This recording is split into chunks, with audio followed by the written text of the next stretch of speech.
Hello everyone, thank you for being here today. I'm a graduate student studying to become a school psychologist, and I'd like to take a couple of minutes to explain what auditory processing is and why it matters for learning and how we assess it in schools. So first off, auditory processing is how the brain interprets the sounds we hear.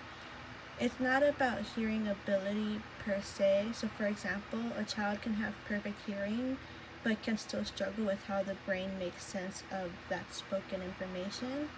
So there are four key skills involved with auditory processing. There is auditory discrimination, which tells the difference between similar sounds; auditory memory, which is remembering what they hear; auditory sequencing, which is understanding the order of sounds or words; and auditory figure ground, which is focusing on important sounds while turning out background noises. So children who struggle in any of these areas may have difficulty following directions, learning to read, or keeping up in classroom discussions. So why it matters. So research has shown that difficulties in auditory processing can impact reading and language development, especially in early elementary years. So for example, if a student can't remember or distinguish sounds, they may confuse certain words like pat and bat when learning to read. And this can really make reading, spelling, and even following verbal instructions very challenging.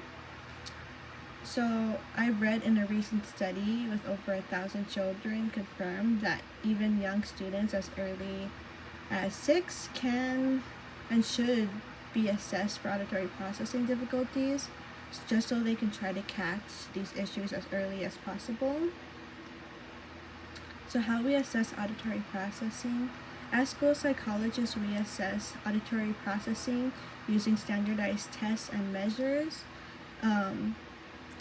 These standardized tests will measure how well the child can repeat sentences, distinguish sounds, remember verbal sequences, and focuses their attention amid background noise. So it kind of sees like how well they can do.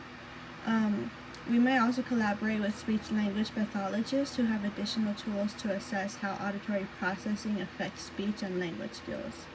It's also important to consider attention as some symptoms of auditory processing challenges and overlapping with ADHD. So that's why we look at the whole child while we're interpreting these results.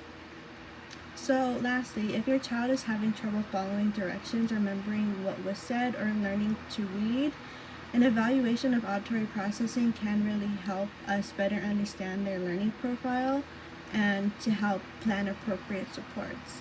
Thank you for your time. I'm here to answer any questions or concerns you may have. And here are my references. Thank you.